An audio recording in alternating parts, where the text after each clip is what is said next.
Well, the NFL has kicked off yet another season, and who better to have a deep dive discussion into what we can expect this football season than local sports agent and attorney Kelli Masters. Great to see you. Great to see you as well. What's Glad new to be with you, back. Kelli?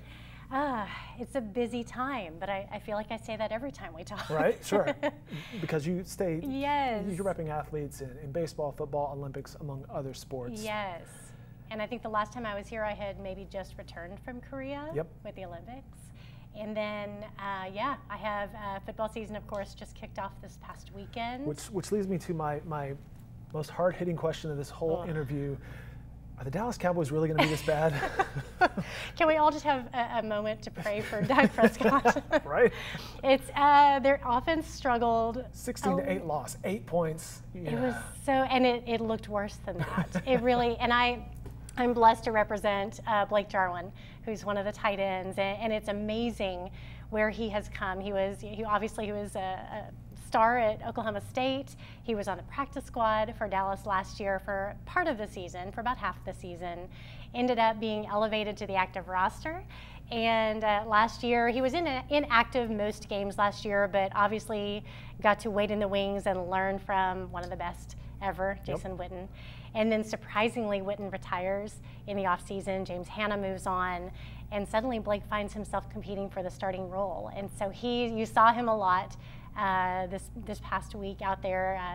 Jeff Swaim is really slated as their starter, but Blake is right in the mix, especially when they have the two tight ends out there. Has traditionally used tight ends quite a bit. They do, and so he'll have a lot of opportunities. I can say this: I was not at the game this last weekend, but when I think there was a throw to him and he was wide open. I mean, everyone assumed he would have scored, and my phone lit up. Just everyone, oh, he was so open, he was so open.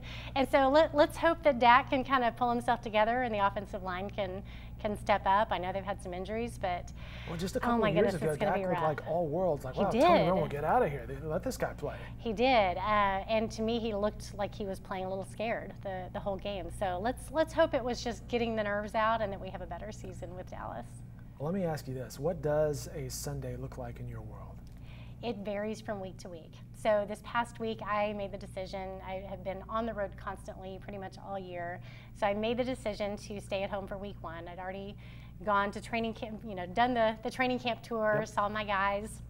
And so I sat basically on my couch all day long on Sunday. Now, does your couch back and forth have multiple screens? Just you're wearing out the remote? What's the Kelli Cave look like? Well, I'm definitely a big believer in being able to access all games. So I have access to all games. I have my laptop open and I'm flipping back and forth between my TV, several games on my TV, several games on my laptop. So that's, in my ideal world, I would have a woman cave and have all the screens to watch the games and not have to flip around. But typically I can figure out who's going to be playing at different times and plan it out from there. But this coming week, I leave tomorrow for Cincinnati. I'll be at Thursday Night Football to watch my Ravens player, Alex Collins. Okay. I will be in Dallas for the Sunday Night Football game on Sunday, and then I'll be in Chicago for Monday Night Football.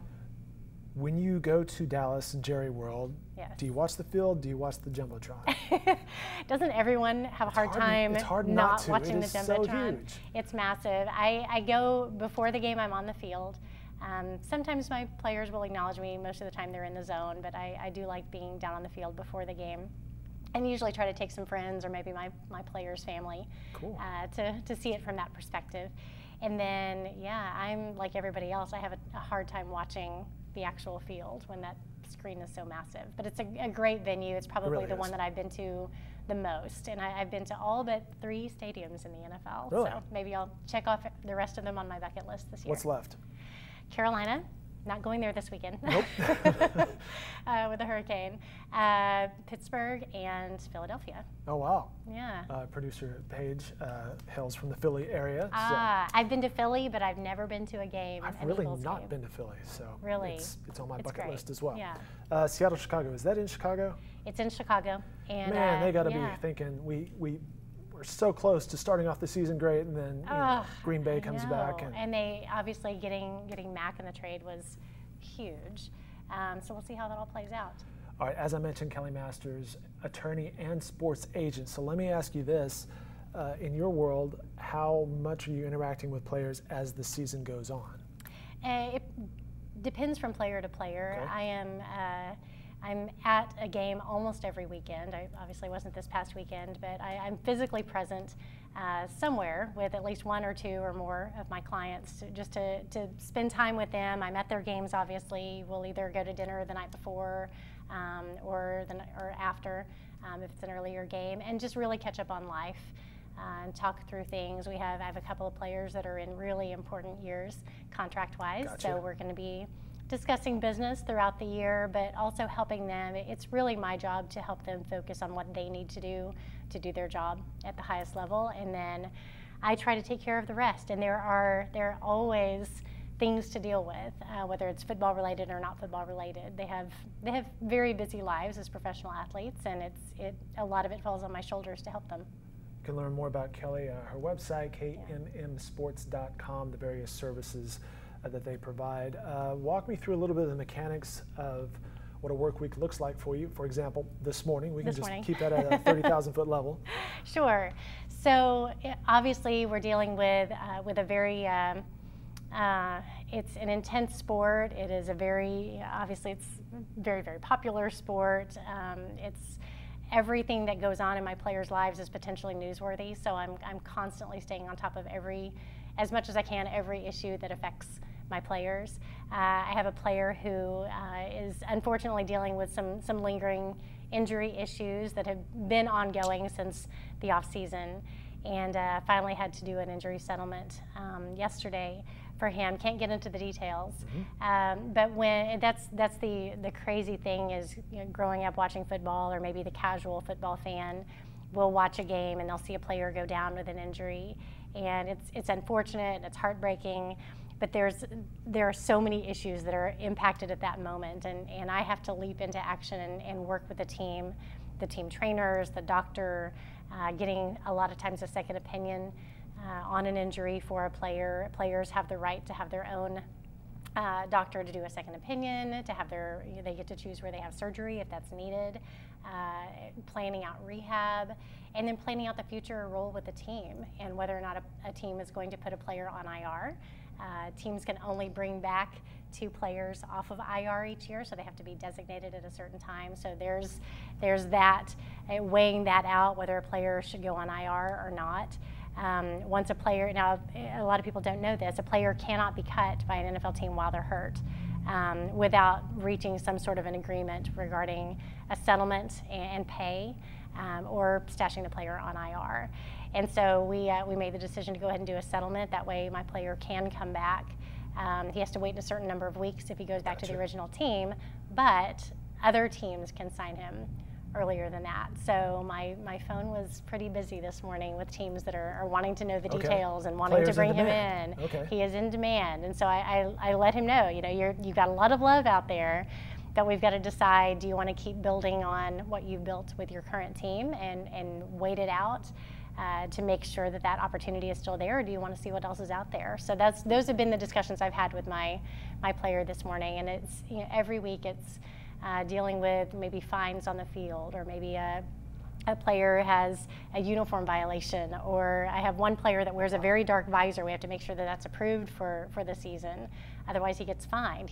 Players can't just wear what they want. They have to get it approved, and they have to wear their socks a certain way. And so I'm dealing with a lot of on-the-field type of issues, contract issues, players that are currently not on rosters, finding them opportunities on practice squad. I have one player that's headed to Canada probably tomorrow. So lots of moving parts, and I'm managing it all. And on top of that, I have a player that just made his major league debut for the Astros. Josh James. Yes, very exciting. Very exciting. And for the Astros, fantastic team. Great team, and their manager, AJ Hinch, has been a friend of mine and my family for Midwest City, a long time.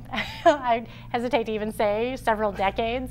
And so it's great to have had a player make his major league debut really under the lights for such a great team with such a great coach. And I'm thrilled for him. Josh has been battling through the minor league system for 5 years. He had a sleep apnea disorder that he overcame, and actually in overcoming that, saw his velocity jump rapidly. And as anyone that watched his debut, not only was he pitching on the mound for the first time as a major league player, he broke records. He hit 101.1 on the gun, not just once, but 3 times. Wow. So I think he had some adrenaline pumping for that game, but he followed it up with a great appearance in relief in Boston. Well, if you're hitting triple digits, that'll keep you around. He should stay around, and he also has a lot of control. He has he's a great changeup and a great slider, so he'll be hopefully around for a very long time. Your team's growing a lot. It is. I refer to my agency as my family, my KMM family, and yes, we are. We've grown significantly this year, and I've been around. Goodness, I mean, I've been practicing law for 18, 19 years now. I started KMM back in 2005, end of 2005, early 2006. And it's been a long process, but it's exciting to see the foundation that we've laid over the years with just doing things the right way and working with great people that we're now experiencing the growth we've always hoped to. Back to various issues you have to deal with. NFL, kneeling for the national anthem. What are you hearing from the players? What do you tell your players and clients? That became, for me, a great teaching moment or teachable moment between me and my players, and also between my players, and discussing the issue. And yeah, I think the NFL thought it was going to be something that wasn't going to be a continuing issue, and it is. The discussion that we've all had is, players are interested in using their platform, obviously, and I am all in favor of, one of the reasons I got in the business was seeing young people who suddenly had access to a platform and to resources that most people don't. So you're not discouraging them to use their voice? Not, but we also discussed what are the most effective ways to use your platform and to use your voice, and what is the right time and place. And I think that's been the biggest issue, where players are digging their heels in. Those players that want to protest are digging their heels in. The NFL and sponsors and fans, you're hearing tremendous emotion and strong feelings on both sides. And I think the key that I've seen is let's have a conversation, let's create a dialogue, but let's create the right dialogue. And sadly, I think what we saw was maybe some players that truly wanted to make an impact and felt very strongly about certain issues and wanted to bring attention to those issues, but instead the conversation became about something totally different, unintentionally, and offended a lot of people. And frankly, I see both sides. I see why people are so offended or emotional on both sides. And I think my encouragement to my players is let's talk about creating the right dialogue instead of saying, well, no one should be offended, and the people over here saying, well, I'm offended, tell me why I shouldn't be offended.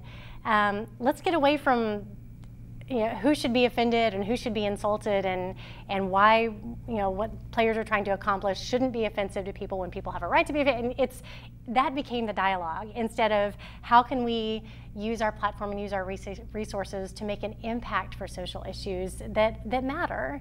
And you see players, even yesterday, there were a number of examples of players go out in the community on their day off and really do make an impact.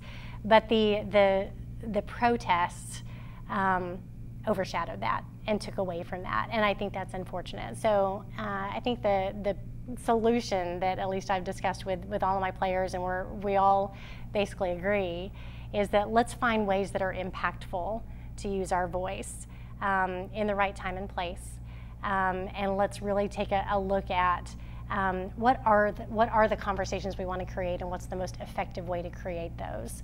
Understanding, that's the thing, and I think maybe you and I have talked about this before, is football players make great money to play a game because they have fans.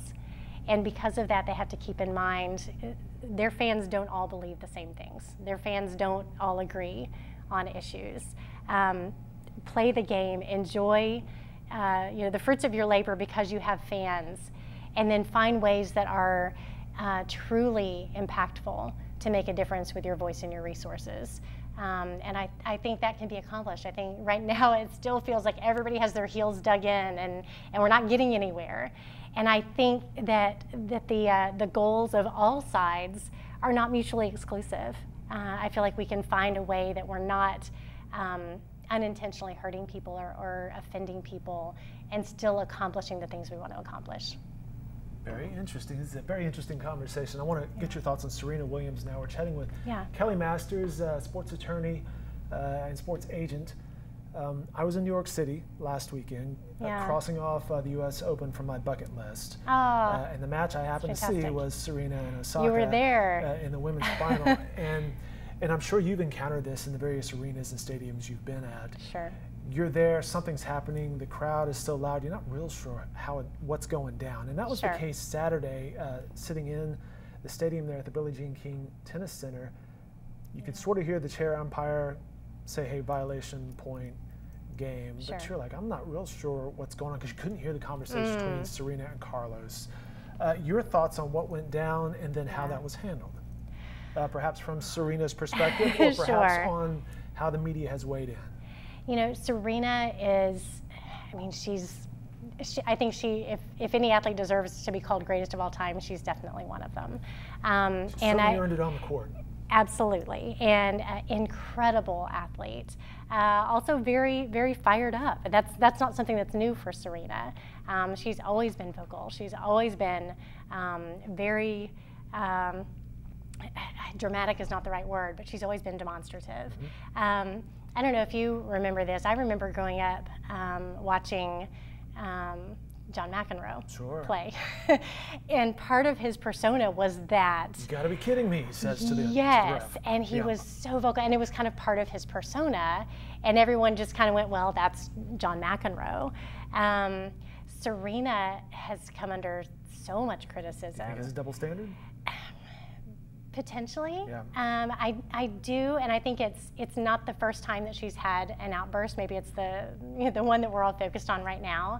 But in essence, that's part of who she is. And I can, again, I sound like I'm being wishy-washy, but I can see both sides. I can see that that's just who she is. She felt like she was getting called out for the wrong reasons, that it was sexist. I don't know, I can't make a determination on why things went down the way they did.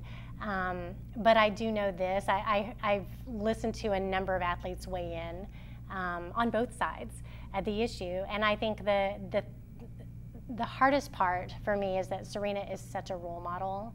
And I think she has to keep that in mind, that yes, that's part of her personality, that's part of the way she plays the game and approaches the game, but there are kids watching her, and does she want to be that role model? I can look back at John McEnroe and think I would never want my kid to grow up and be like that, and I don't know that he was trying to be a role model, he was just being himself. So I think that's what I would hope she would keep in mind, is that people watch my actions, and they can make their own judgments on whether or not that was right or wrong for her to do what she did.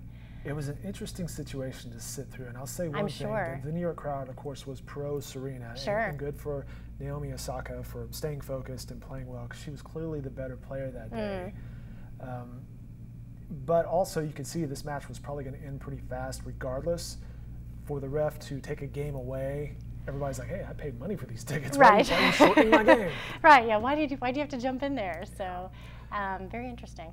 All right, one more interesting topic, gambling in sports. I saw where the WinStar Casino here in Oklahoma has a deal with the Dallas Cowboys. What do you think of the future of gambling in pro sports?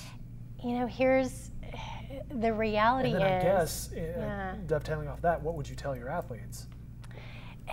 I think we're still figuring it out. And honestly, it's the thing that we have to remember about professional sports. As much as I want it to be, a great platform that promotes great things in life, it's still a business, and it's about making money. Big money. And there's a lot of money in gambling. And I don't think that, for a long time it was the NFL wanted to protect the integrity of the game.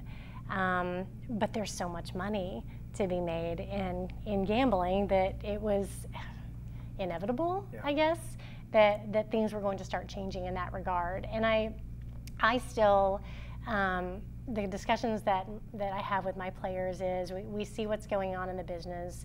I want them to understand the business that they're in and the things that affect the business that they're in.